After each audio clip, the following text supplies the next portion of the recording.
بسم اللہ الرحمن الرحیم، السلام علیکم۔ کالم شامل فاروقی کے، آئیے آج ان کا ایک کالم سنتے ہیں۔ اس کے بڑے نصیب جہاں جامع ہیجڑے، بھارت کے لوگ اس سیاسی لحاظ سے بڑے ستم ظریف واقع ہوئے ہیں، آئے دن نت نئے تجربے کرتے رہتے ہیں۔ اپنے مرد لیڈروں کی کارکردگی سے مایوس ہوئے تو خالص سیاستدانوں کے بجائے ایکٹروں سے امیدیں لگا لی، لیکن جب انہوں نے ان کی بھی کارکردگی سے زیادہ اداکاری کا مظاہرہ کیا تو پھر عورتوں کی طرف امید بھری نظروں سے دیکھنا شروع کر دیا، حتیٰ کہ ایسی عورتوں کو بھی منتخب کر لیا جو ڈاکو، قاتل اور خود سرکاری انتظامیہ کو مطلوب تھیں۔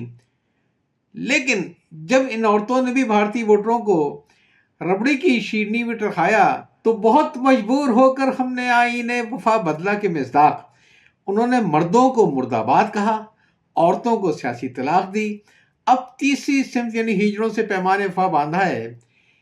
چنانچہ بھارت کے صوبے مدھیہ پردیش سے خبر آئی ہے کہ وہاں کی کئی مقامی کونسلوں میں ہجڑے بطور رکن منتخب ہو گئے ہیں، اور ایک کونسل میں ووٹروں نے ایک ہجڑے کو میئر بھی منتخب کر لیا ہے۔ اس سیاسی تجربے کے لیے جس صوبے کو منتخب کیا گیا ہے وہ سب سے زیادہ موزوں صوبہ تھا۔ ہندی لفظ مدھیہ کے معنی ہیں اوور ایج اور سینٹرل، یعنی مرکزی اور درمیانی۔ تو ظاہر ہے مردوں اور عورتوں کے درمیان والی صنف اب تو صنف اوسط یعنی ہجڑے ہی باقی رہ گئے ہیں، جس سے اب مدھیہ پردیش والے امید لگائے بیٹھے ہیں، اور ایسا معلوم ہوتا ہے کہ اب جو مایوس ہوئے تو مر جائیں گے، اور مر کے بھی چین نہ پایا تو کدھر جائیں گے۔ میرے دوست اسرار بھائی کا خیال یہ ہے کہ مدھیہ پردیش والے اس موقع پر ایک بڑی غلط فہمی کا شکار ہو گئے ہیں۔ انہیں جب معلوم ہوا کہ انہیں ایک میئر یعنی رئیس بلدیہ کو منتخب کرنا ہے تو انہوں نے لغت میں میئر یعنی گھوڑی سمجھ کر سمجھا ہوگا کہ اس بار انہیں کوئی رئیس بلدیہ منتخب نہیں کرنا جو ان کی پر سواری کرے، بلکہ ایک گھوڑی منتخب کرنی ہے۔ چنانچہ انہوں نے ایک ہیڑ کو بطور میئر منتخب کر لیا۔ غنیمت ہے کہ یہ معاملہ پاکستان میں پیش نہیں آیا، جہاں کے شریف لوگوں نے آزادی حاصل ہونے کے 50 سال بعد اپنے پرانے آقاؤں کی نقل میں اپنے میئر کو لارڈ میئر کہنا شروع کر دیا۔ میں سوچتا ہوں کہ اگر ہم کسی مرد کو میئر منتخب کریں تو اسے لارڈ میئر کہیں گے، لیکن اگر کسی عورت کو منتخب کریں تو چلیں لیڈی میئر ہی کہہ لیں۔ مگر ہیڑے سے کیا ہوگا؟ میرے دوست اسرار بھائی کا خیال یہ ہے کہ ان کے لیے لارڈ میئر موضوع رہے گا، لارڈ خانم نہ صحیح تو لارڈ میئر ہی صحیح، یعنی چراغ میں بتی پڑی، لارڈ میئر میری تخت چڑھی۔ ہجڑے کو کسی عوامی عہدے کے لیے منتخب کرنا کوئی نئی بات نہیں ہے، یہ تو دراصل تاریخ اپنے آپ کو دہرا رہی ہے۔ فرنگ آسفیہ کے مطابق ہجڑا دراصل فارسی لفظ ہیڑ یعنی مخنث کی بگڑی ہوئی اور تحقیر آمیز شکل ہے۔ فرہنگی کے الفاظ میں مخنث بنانے کا قاعدہ ملک خطا و خطن سے شروع ہوا، وہیں ابتدا میں اس شخص کا اعزازی نام خواجہ یعنی خواجہ سرا قرار پایا۔ اسرار بھائی کی رائے میں بعد میں یہ لقب خاندانی قرار پائے، یعنی جیسے خواجہ ضیاء الدین وغیرہ۔ ایک زمانہ ایسا بھی گزرا کہ ملک خطا و خطن میں خواجہ سراؤں کا بڑا دورہ تھا۔ 4500 سال پہلے ملک خطا و خطن میں زانی اور باغی کی سزا یہ تھی کہ اسے ہجڑا بنا کر دربانی اور ذلیل خدمت کے لیے مقرر کر دیا جائے، اور یہی لوگ محلوں میں آتے جاتے تھے۔ رفتہ رفتہ یہ لوگ بیگمات اور بادشاہوں کے مزاج میں دخیل ہو گئے، یہاں تک کہ وزارت کے عہدوں تک پہنچ گئے۔ جب عمرہ نے یہ کیفیت دیکھی تو فخریہ اپنے بچوں کو خواجہ بنا کر بادشاہوں اور اس کے محلوں کے سپرد کرنے لگے۔ ہندوستان میں محمد شاہ رنگیلے کے وقت اس گروہ نے بڑی رونق بخشی، کیونکہ بادشاہ مذکور محلوں میں آنے جانے کے لیے قلمہ قلنیوں کے اور ترکنوں کے بجائے ایسے ہی لوگوں کو مقرر فرماتے اور خواجہ کے لقب سے ملقب کرتے، جیسے ناظر محبوب علی خان وزیر بہادر شاہ، ناظر بسنت علی خان وزیر عالم شاہ وغیرہ۔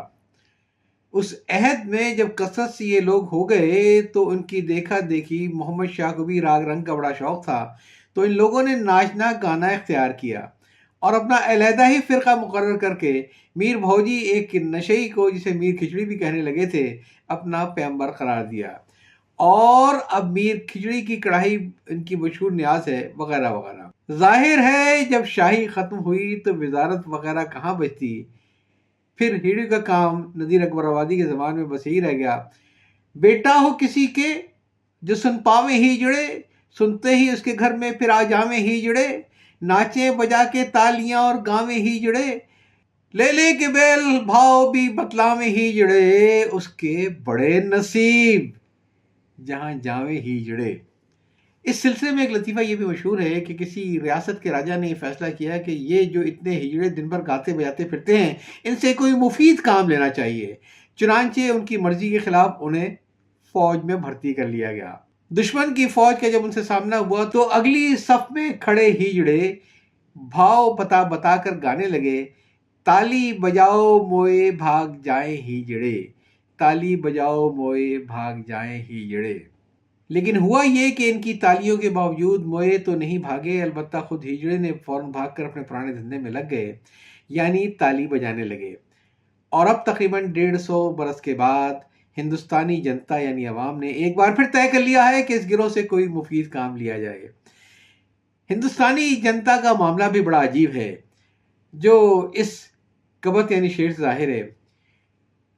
پہلے گھی سے سبزی بنتی تھی، اب سبزی گھی سے بنتا ہے، پہلے عورت جنتی تھی، اب سارا بھارت جنتا ہے۔ لہذا اب بھارتی جنتا نے ایک ہجڑے کو لارڈ میئر منتخب چنا ہے، تو دیکھیے پردہ غیب سے کیا ظاہر ہوتا ہے۔ شاید لارڈ میئر کا طریقہ کار یہ ہوگا کہ کسی روز خاکروب نے گلیوں کی صفائی نہ کی تو لارڈ میئر تمام خاکروبوں کو جمع کر کے کہے گا یا کہے گی کہ جھاڑو پیٹے، بھگوان کی مار تم نے یہ گلیوں کا کیا حال بنا رکھا ہے، کام نہیں کرنا ہے تو ڈھولک اٹھا کر شہر میں نکل جاؤ اور مانگ ٹانگ کر کھا کماؤ، ورنہ یہ سمجھ لو ہم تمہارا بولو رام کر دیں گے، یعنی تمہیں میر بشری کی قربان گاہ پر ڈیش ڈیش ڈیش ڈیش۔ یقین ہے کہ بہت جلد مدھیہ پردیش میں قانون نافذ ہوگا کہ جس کسی کے ہاں لڑکا پیدا ہوگا وہ 101 روپیہ، اور اگر لڑکی پیدا ہوگی تو 51 روپے لازماً اپنے علاقے کی ہجڑا سبھا کو دے گا۔ لارڈ میئر ہندوستان کی مرکزی حکومت سے کہہ سکتا ہے کہ خاندانی منصوبہ بندی کا ایک طریقہ یہ بھی ہے کہ پہلے آپ نے نسل بندی کی تحریک چلائی تھی، اب اس بندی کی رائے میں اس پر عمل بھی کر کے دیکھ لیجئے، نہ رہے گا بانس نہ بجے گی بانسری۔ کالم آپ سن رہے تھے اس کے بڑے نصیب جہاں جاویں ہی جڑے۔ تحریر کیا تھا شامل فاروقی صاحب نے، شائع ہوا تھا 20 جنوری سن 2000 کو۔ یاد چاہتا ہوں، اللہ حافظ۔